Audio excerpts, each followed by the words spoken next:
کہ اللہ مسبب الاسباب ہے، وہ اسباب کا پابند نہیں ہے، وہ اسباب کا محتاج نہیں ہے، اسباب اس کے محتاج ہیں۔ اگر یہ یقین ہے تو اللہ پر ایمان ہے، یہ نہیں ہے تو تمہارا ایمان اسباب پر ہے، وسائل پر ہے، ذرائع پر ہے، مادیات پر ہے، اللہ پر نہیں۔ اس وقت کہاں راستہ تھا؟ کوئی راستہ تھا؟ سمندر ہے اور ادھر سے لشکر آ گیا ہے۔ کلا ان معی ربی سیہدین۔ اب دیکھیے ایمان کہہ دینا آسان ہے، ہوا معکم اینما کنتم، جہاں کہیں بھی تم ہوتے ہو اللہ تمہارے ساتھ ہوتا ہے، لیکن اس کا یقین قائم ہو جائے تو زمین و آسمان کا فرق واقع ہو جائے۔ یہی بات ہوئی حضور کے ساتھ۔ غار ہے، چھپے ہوئے ہیں محمد الرسول اللہ اور آپ کے وہ یار غار ابو بکر صدیق رضی اللہ تعالی عنہ۔ اقبال نے حضرت ابو بکر کی شان میں چند اشعار کہے صرف، لیکن واقعہ یہ ہے کہ بھاری بھاری نظموں پر اور قصیدوں پر بھاری ہے، طویل ترین نظمیں اور قصیدے ہوں ان پر بھاری ہے۔ ہمتیں ابو بکر کی ہمت جو ہے، کشت ملت را جو ابر، جیسے بارش سے کھیتی اپجتی ہے، ابو بکر کی ہمت اور عزیمت اس امت کو اسی طرح سینچنے والی ہے۔ ثانیے اسلام و غار و بدر و قبر، وہ دوسرے تھے اسلام میں، دوسرے پہلے کون تھے؟ انا اول المومنین، حضور فرماتے ہیں سب سے پہلا ایمان لانے والا میں، دوسرے ابو بکر۔ ویسے ہمارے ہاں یہ چلتا ہے اختلاف، حضرت علی پہلے ہیں کہ حضرت ابو بکر پہلے ہیں، لیکن اس میں بڑی خوبصورت تطبیق قائم کی ہے علماء نے اور بہت صحیح ہے۔ چار کے بارے میں فیصلہ ہی مت کرو کہ کون پہلے ہے، ان کی ایک عجیب تقسیم کر دی ہے۔ آزاد مردوں میں، بالغ مردوں میں سب سے پہلے ابو بکر، بچوں میں سب سے پہلے علی، خواتین میں سب سے پہلے خدیجہ، اور غلاموں میں سب سے پہلے زید ابن حارثہ۔ بڑی پیاری تقسیم ہے، یہ چاروں ہی پہلے ہیں، ہر ایک کے لیے اولیت ہے۔ اور واقعہ یہ ہے کہ اگر زمانی اعتبار سے تعین ہوگا تو پہلے خدیجۃ الکبریٰ آئیں گی رضی اللہ تعالی عنہ۔ کسی اور سے بات کرنے کی نوبت بعد میں آ سکتی ہے، پہلے تو اہلیہ محترمہ سے بات ہوئی، آتے ہی پہلی وحی ہوئی ہے، ابھی تبلیغ کا حکم نہیں تھا۔ کس کو بتایا واقعہ؟ ابھی اپنی نبوت کی تبلیغ کا تو حکم ہی نہیں آیا۔ واقعہ کس کا ہے؟ وہ خدیجہ کا ہے۔ جب کہا ہے کہ خشیت علی نفسی، مجھے اپنی جان کا اندیشہ ہے، تو کیا جواب دیا خدیجہ نے رضی اللہ تعالی عنہا؟ وہ صدیقۃ الکبریٰ ہے۔ صدیقات جو ہیں خواتین، ان میں چوٹی پر خدیجۃ الکبریٰ ہے رضی اللہ تعالی عنہا، اور صدیق جو مرد ہیں ان میں صدیق اکبر ہے ابو بکر صدیق رضی اللہ تعالی عنہ، لیکن صدیقات میں چوٹی پر۔ جب حضور نے فرمایا خشیت علی نفسی، کیا فرمایا؟ کیا عرض کیا؟ کیسے تسلی دی؟ نہیں نہیں، اللہ آپ کو ضائع نہیں کرے گا، آپ غریبوں کے ہمدرد ہیں، آپ مساکین کے تکالیف رفع کرنے والے ہیں، آپ بیواؤں کی سرپرستی کرتے ہیں، آپ مسافروں کی خدمت کرتے ہیں، اللہ آپ کو ضائع نہیں کرے گا۔ یہ یقین ہے اس خاتون کے اندر۔ خیر وہ ایک علیحدہ بات ہو جائے گی۔ میرے دل پر حضرت خدیجہ رضی اللہ تعالیٰ عنہ کی شخصیت کا بڑا گہرا نقش ہے، جو وہ کوئی اور ہی وقت اور موقع ہوا تو بیان ہوگا۔ بہرحال اقبال نے ایک مصرے میں جو چار اولیتیں جمع کر دی ہیں، ہمتیں کشت امت را چو ابر، ثانی اسلام و غار و بدر و قبر۔ اسلام میں حضور کے بعد پہلے کون؟ ابو بکر۔ غار میں حضور کے ساتھ کون؟ ابو بکر۔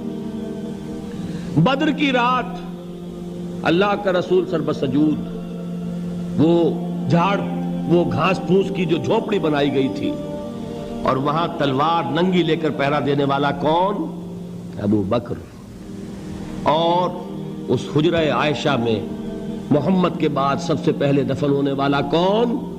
ابو بکر رضی اللہ تعالی عنہ وصلی اللہ علیہ وسلم۔ وہ جو معاملہ میں سنا رہا تھا غار ثور کا، حضرت ابو بکر بھی حضور کے خیال سے لرز گئے ہیں. آپ کو یاد ہوگا کہ جا کر پہلے تمام جتنے سوراخ تھے انہیں بند کیا ہے. ایک سوراخ رہ گیا تھا جس کو بند کرنے کے لیے کوئی کپڑا نہیں تھا. وہاں اپنی ایڑی رکھی ہے. تب کہا ہے حضور سے تشریف لائیے, اور اپنے زانو پر حضور کو لٹایا ہے. اور وہاں کسی موذی جانور نے کاٹا ہے. حضور کی آنکھ لگ گئی تھی. اس وقت اس بل کے اندر جو بھی بچھو ہے کیا ہے واللہ عالم, اس نے کاٹا ہے. اس کی تکلیف کی وجہ سے ابو بکر کی آنکھوں سے آنسو ٹپک گئے. حضور کے چہرے مبارک پر پڑے ہیں تو حضور جاگے ہیں, معاملہ کیا ہے. ایڑی نہیں ہٹائی وہاں سے, مبادا وہ جانور وہاں سے نکل کر محمد الرسول اللہ کو کوئی گزن پہنچا دے. ابو بکر کی ایڑی ہے, جس طرح چاہے کھا لے, ختم کر دے, جان نکل جائے تب کوئی آنچ آئے محمد پر تو آئے, لیکن جیتے جی نہیں. وہ ہے ابو بکر حضور کے خیال سے. اس وقت حضور نے پھر اپنا لعاب دہن لگایا ہے, اور اس سے پھر آپ کی تکلیف ختم ہوئی. جیسے خیبر میں حضرت علی کی آنکھ دکھ رہی تھی, اس کو جو شفا حاصل ہوئی ہے وہ بھی حضور کے لعاب دہن سے ہوئی. تو بہرحال اس وقت انہوں نے کہا ہے کہ اے نبی یا رسول اللہ, اگر اس وقت ان میں سے کسی نے غیر ارادی طور پر بھی اپنے قدموں کی طرف جھانک لیا تو پکڑے جائیں گے. کیا جواب تھا اللہ کے رسول کا؟ لا تحزن ان اللہ معنا. اللہ ہمارے ساتھ ہے, کیوں گھبراتے ہو ابو بکر. یہ ہے ایمان باللہ, میرا مالک اللہ, میرا رازق اللہ, میرا محافظ اللہ, میرا مددگار اللہ, میرا پشت پناہ اللہ, میرا دوست اللہ. یہ دوستی ہے اللہ کی جو لب لباب ہے, حاصل ہے ایمان کا. اسی کا نام ولایت ہے. اولیاء اللہ کے سروں پر سینگ نہیں ہوتے. جس کے دل میں ایمان راسخ ہو چکا ہو وہی اللہ کا ولی ہے. جسے اللہ پر یقین ہو چکا ہے وہی اللہ کا ولی ہے. جسے یقین ہے اللہ میرے ساتھ ہے, میرا مددگار, میرا پشت پناہ, میرا ساتھی, میرا دوست, میرا محبوب, میرا محب. اللہ اہل ایمان سے محبت کرتا ہے. واللہ یحب الصادقین. ان اللہ یحب الذین یقاتلون فی سبیلہ صفا کانہم بنیان مرصوص. اللہ محبت کرنے والا, اہل ایمان محبوب, اور اہل ایمان محبت کرنے والے اللہ محبوب. والذین آمنوا اشد حبا للہ. آپ تصور کیجئے جسے یہ رشتہ ایمان یا رشتہ ولایت حاصل ہو جائے, الا ان اولیاء اللہ لا خوف علیہم ولا هم یحزنون. آگاہ ہو جاؤ, اللہ کے دوستوں کے لیے نہ کوئی خوف ہے نہ کوئی حزن ہے. اور میں بیان کر چکا تھا, خوف اور حزن کے خاتمے ہی کا نام امن ہے. زوال خوف, زوال حزن. یہ خوف اور حزن کیوں آتے ہیں بار بار؟ اللہ تخافوا ولا تحزنوا, دونوں آ گئے. الا ان اولیاء اللہ لا خوف علیہم ولا هم یحزنون, پھر وہی دو. وہ کیوں ہے؟ خوف ہوتا ہے کسی مستقبل کی بات کا, یہ نہ ہو جائے, وہ نہ ہو جائے, یہ نقصان نہ پہنچ جائے, یہ تکلیف نہ ہو, یہ غضب نہ آ جائے. خوف ہے مستقبل سے.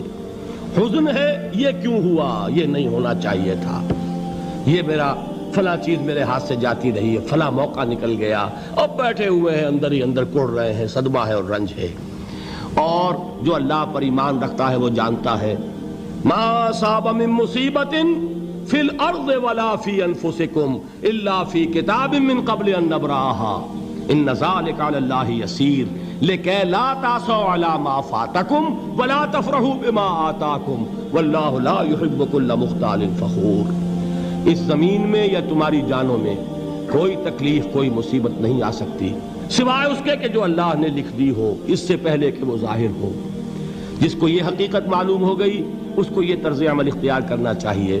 جو چیز چھن جائے, جاتی رہے, چھوٹ جائے, اس پر افسوس نہ کرو. کس نے چھینی؟ دوست نے. دوست کے فیصلے پر شکایت. دوستی کو بٹا لگا رہے ہو, سرے تسلیم خم ہے جو مزاج یار میں آئے. اگر دوستی ہے تو پھر تو تمہیں گردن جھکانی چاہیے کہ ہر ساقی ماریخت عین الطافست, جو بھی میرا ساقی میرے پیالے میں ڈال دے اس کا کرم ہے. جو اس کی طرف سے آئے اس پر کوئی رنج نہیں, کوئی صدمہ نہیں, کوئی غم نہیں, کوئی شکایت نہیں, کوئی شکوہ نہیں. اور جو ہوگا وہ اس کے اذن کے بغیر نہیں ہوگا, اور اس کا اذن ہوگا تو یقیناً میرے لیے خیر ہی خیر ہے, چاہے وہ ناگوار شے ہو, بظاہر مجھے اچھی نہ لگ رہی ہو، میری شارٹ سائٹڈنس میں مجھے وہ نظر آ رہی ہے کہ میرے لیے بری ہے، لیکن قرآن نے کہا ہے عسیٰ ان تکرہوا شیئا وہو خیر لکم وعسیٰ ان تحبوا شیئا وہو شر لکم واللہ یعلم وانتم لا تعلمون۔ ہو سکتا ہے تم کسی چیز کو ناپسند کرو درحال ہے کہ اسی میں تمہارا خیر ہو، اور ہو سکتا ہے تم کسی چیز کو پسند کرو درحال ہے کہ اس میں تمہارا شر ہو۔ اللہ جانتا ہے، تم نہیں جانتے۔ جب مجھے یہ بات معلوم ہو گئی، میں نے اپنا معاملہ اللہ کے حوالے کیا۔ سپردم بے تو مایا خیشرا تو دانی حساب کم و بیشرا، اے رب جو تو چاہتا ہے وہ ہو، تیرے علم میں جو شے میرے لیے خیر ہے وہ ہو جائے، میری کوئی پسند نہیں، میری کوئی چاہت نہیں، یہ ہے راضی برضائے رب۔ اکبر الہ آبادی نے اسے کہا ہے رضائے حق پہ راضی رہ، یہ حرف آرزو کیسا، خدا خالق، خدا مالک، خدا کا حکم تو کیسا۔ جب میں آ گیا بیچ میں، میری پسند، میری مرضی، میری خواہش، میری چاہت، یہی تو شرک ہے۔ ما شاء اللہ کان وما لم یشاء لم یکن، جو اللہ نے چاہا وہ ہوا، جو اس نے نہیں چاہا نہیں ہوا، اختیار اس کا ہے، میرا تو نہیں۔ رضائے حق پہ راضی رہے، یہ حرف آرزو کیسا، خدا خالق، خدا مالک، خدا کا حکم تو کیسا۔ اقبال نے اسے کہا ہے فارسی میں، اب آپ کہیں اس کا ترجمہ بھی کرو تو وہ مجھے ذرا اس وقت کچھ بہت ہی بدذوقی کسی بات نظر آئے گی۔ جائیے پوچھئے کسی سے جسے فارسی آتی ہو، برو کشید ز پیچا کے ہست و بود مرا، چے اقدہا کے مقام رضا کشود مرا۔ مجھے تو تمام پیچ و خم سے نکال دیا اس مقام رضا نے، میں راضی برضائے رب ہوں، جو فیصلہ اس کا میں اس پر راضی۔ تو کہاں کا حزن اور کس کا خوف، یہی زوال حزن اور زوال خوف، یہی ہے امن، یہ نتیجہ ہے ایمان کا۔ تو جان لیجئے یہ ہے لب لباب، یہ ہے حاصل ایمان کا، یہ ہے تو ایمان ہے، یہ نہیں ہے تو ایمان نہیں۔